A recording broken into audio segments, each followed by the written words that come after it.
সম্মানিত শিক্ষক এবং কর্মচারীবৃন্দ, মঞ্চে উপস্থিত বাংলাদেশ জাতীয়তাবাদী দলের সম্মানিত স্থায়ী কমিটির সদস্য জনাব মঈন খান, জনাব আমির খসরু সহ বেগম সেলিমা রহমান সহ উপস্থিত নেতৃবৃন্দ, বাংলাদেশের অন্যতম জনপ্রিয় ব্যক্তিত্ব জনাব মাহমুদুর রহমান মান্না সহ নেতৃবৃন্দ এবং আমার সামনে উপস্থিত আগত সম্মানিত শিক্ষকবৃন্দ, আসসালামু আলাইকুম। এতক্ষণ আপনারা শিক্ষক, শিক্ষার্থী, শিক্ষা ব্যবস্থাপনা, শিক্ষার্থীদের আর্থসামাজিক নিরাপত্তা, বিভিন্ন বিষয়ে আলোচনা করেছেন। শহীদ জিয়া দেশে সার্বজনীন প্রাথমিক শিক্ষা ব্যবস্থা প্রবর্তন করেছিলেন। দেশনেত্রী বেগম খালেদা জিয়া দেশে প্রাথমিক শিক্ষা বাধ্যতামূলক করেছিলেন। আপনাদের সকলের বক্তব্যে এই বিষয়গুলোর সাথে আরো অনেকগুলো বিষয় উঠে এসেছে। বিভিন্ন মেয়াদে রাষ্ট্র পরিচালনার সময় শিক্ষার প্রসারে বিএনপি সরকারের নেওয়া যুগান্তকারী পদক্ষেপগুলোর পাশাপাশি দেশের চলমান পরিস্থিতি সম্পর্কেও আপনারা বিভিন্ন বিষয়ে আপনাদের বক্তব্যে তুলে ধরেছেন। আপনাদের বক্তব্য আলোচিত বিষয়গুলো আমি আর পুনরায় আলাপ করতে চাইছি না, যেহেতু আমাদের হাতে সময় কম। সম্মানিত শিক্ষক এবং কর্মচারী ভাই বোনেরা, বর্তমান প্রতিযোগিতামূলক বিশ্বে একটি প্রভাবশালী জাতি, রাষ্ট্র হিসাবে যদি আমাদের টিকে থাকতে হয়, তাহলে অবশ্যই এই মুহূর্তে আমাদের সামনে বড় চ্যালেঞ্জ জ্ঞান ভিত্তিক রাষ্ট্র এবং সমাজ প্রতিষ্ঠা করা। এবং এই চ্যালেঞ্জ মোকাবেলায় আমাদেরকে যুক্তি, তর্কে, মেধা, মননে, জ্ঞানে, বিজ্ঞানে অবশ্যই সমৃদ্ধ হতে হবে আমাদেরকে। একটু আগে আমির খসরু সাহেব ওনার বক্তব্যে একই কথাই বলেছেন।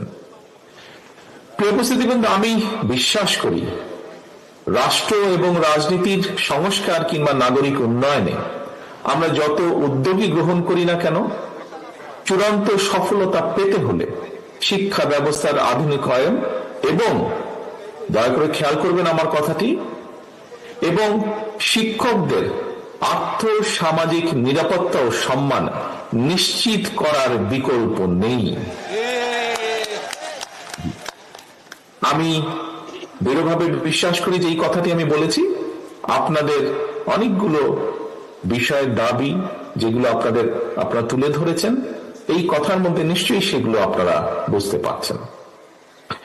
জীবনের শুরুতেই প্রিয় শিক্ষকবৃন্দ, সামনে উপস্থিতিবৃন্দ, সম্মানিত উপস্থিতিবৃন্দ, জীবনের শুরুতেই পরিবারের পর শিক্ষার্থীদের সামনে শিক্ষক শিক্ষিকারাই কিন্তু আদর্শের রোল মডেল।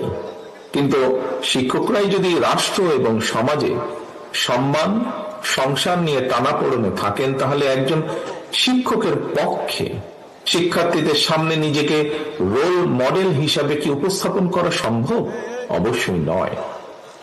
শিক্ষক শিক্ষিকারা যাতে শিক্ষার্থীদের সামনে আত্মবিশ্বাসের সঙ্গে নিজেকে একজন রোল মডেল হিসাবে উপস্থাপন করতে পারেন, সে ধরনের শিক্ষা ব্যবস্থা এবং শিক্ষার পরিবেশ তৈরি করতে রাষ্ট্র এবং সরকারকে অবশ্যই প্রয়োজনীয় উদ্যোগ গ্রহণ করতে হবে বা গ্রহণ করা প্রয়োজন। শিক্ষকতার পেশা, যে কথাটি আমি এখন বলবো, এই কথাটি এর ভিতরেই কয়েকজন বক্তা এখানে উল্লেখ করেছেন। খুব সম্ভব সেলিম সাহেব ওনার বক্তব্যে উল্লেখ করেছেন। শিক্ষকতার পেশা কখনোই কিন্তু উপায়হীন বিকল্প কিংবা একটি সাধারণ চাকুরি নয়। শিক্ষা দীক্ষায় মেধাবী মানুষটি যাতে শিক্ষকতা পেশাকেই আনন্দের সঙ্গে প্রথম অগ্রাধিকার হিসেবে বেছে নিতে আগ্রহী হয়ে ওঠেন, তেমন পরিবেশ নিশ্চিত করা রাষ্ট্র এবং সরকারের দায়িত্ব বলে আমি দৃঢ়ভাবে বিশ্বাস করি। সুতরাং অর্থনৈতিক সচ্ছলতা, স্বাচ্ছন্দ্যময় এবং সম্মানজনক জীবনের নিশ্চয়তা প্রদানের মাধ্যমে বিশেষ করে প্রাথমিক এবং মাধ্যমিক পর্যায়ে স্কুল শিক্ষকের চাকরিকে আরো প্রতিযোগিতামূলক এবং আকর্ষণীয় করে গড়ে তোলা প্রয়োজন। শিক্ষকদের কাছে একজন আদর্শ শিক্ষক কেন গুরুত্বপূর্ণ, এই প্রসঙ্গে বিশিষ্ট মানবিজ্ঞানী ডক্টর গর্ডন একটি পর্যবেক্ষণের কথা বলেছেন। আমি সেই পর্যবেক্ষণটি আপনাদের সাথে সামনে খুব সংক্ষেপে তুলে ধরতে চাইছি। ডক্টর গর্ডন বলেছেন, শিশুরা যখন তাদের শিক্ষককে পছন্দ করে তখনই তারা সবচেয়ে ভালো শেখে এবং শিশুরা মনে করে তাদের শিক্ষকও তাদের পছন্দ করেন।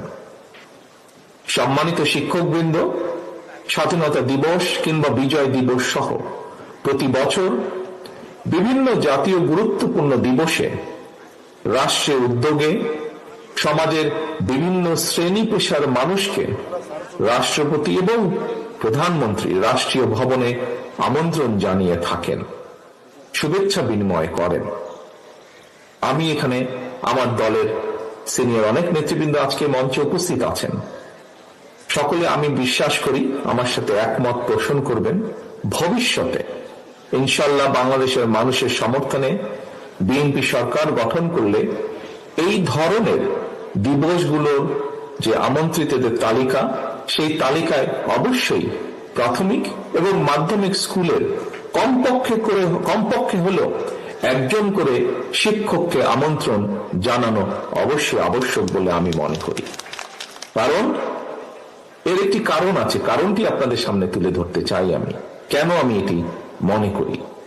কারণ রাষ্ট্র এবং সমাজের বিভিন্ন ক্ষেত্রে শিক্ষার্থীরা তাদের রোল মডেল শিক্ষকদের সম্মানজনক অবস্থা এবং বিচরণ দেখতে পেলে সেটি অবশ্যই কোমলমতি শিক্ষকদের মনোজগতে একটি ইতিবাচক প্রভাব ফেলবে বলে আমার দৃঢ় বিশ্বাস, এবং সে কারণেই আমি এই প্রস্তাবটি আপনাদের সকলের সামনে উপস্থাপন করছি।